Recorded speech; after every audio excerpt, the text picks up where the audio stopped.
magluluto tayo ng adobo with bamboo shoots. So, ito mga ingredients: pork,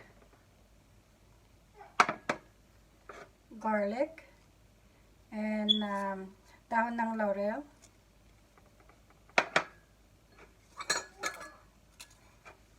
pepper,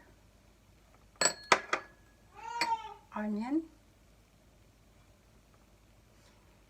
Yung pepper is, this is a half teaspoon. Tapos maraming garlic. 1/4 of apple cider vinegar. Ito, half a cup of soy sauce. And 1 can of bamboo shoots. Wala kaming fresh, kaya yung can ang ginagamit. Una ko yung karne. Tapos yung bawang.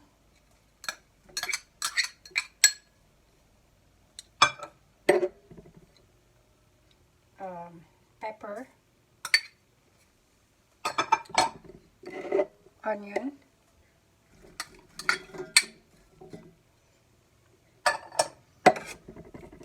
Tapos laurel.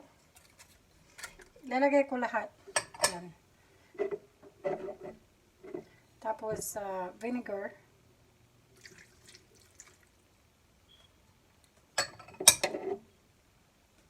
Soy sauce.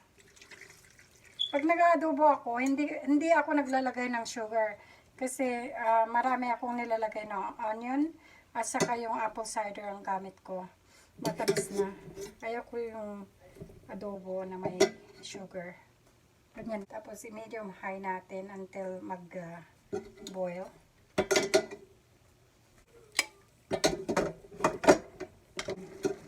Kumukulo na. Sabi nila pagkalagay daw ng vinegar, huwag daw haluin. Ngayon pwede na. Ayan.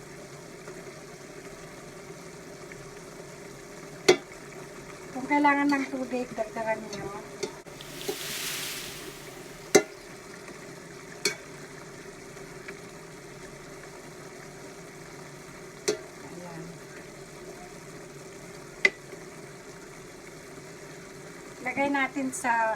Ilagay natin sa medium heat.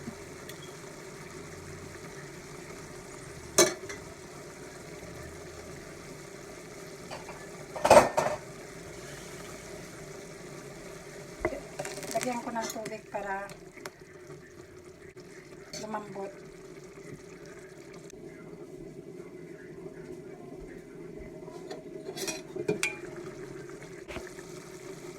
Yan.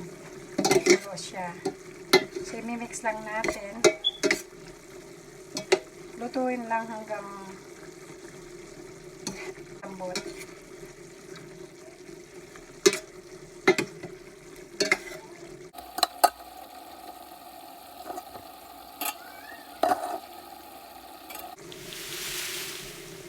Basta dagdagan nyo lang ng tubig kung kailangan.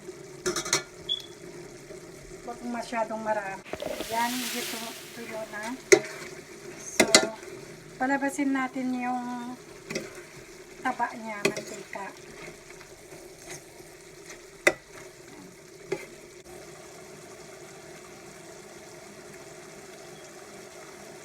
Lumabas na yung mantika.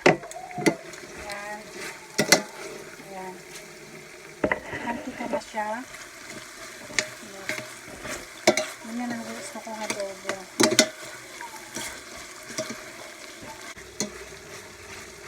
Kasi nagmantika na. Hindi ko nilagyan ng mantika to.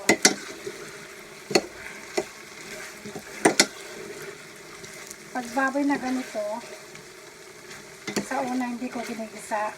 Nalagay ko lahat ng mga condiments niya. Tapos at the end, yun, susutay ko na. Ayan o. Ilagay ko na itong bamboo shoot. Ito luto na. Di ba yung nabibili sa Pilipinas, luto na din yun. So, ganyan.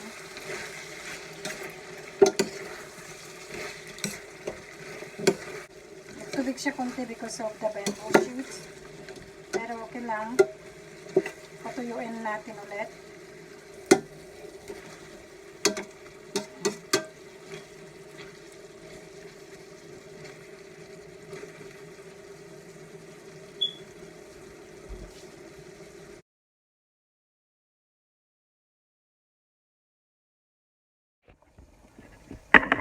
Ayan, luto na. Ayan, pumutok-putok na.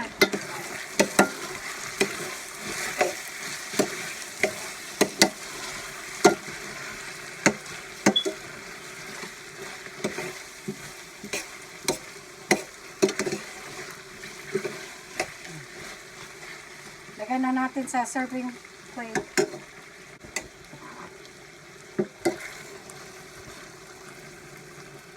Sure, wag natin kunin yung taba niya, mantika. Ayan.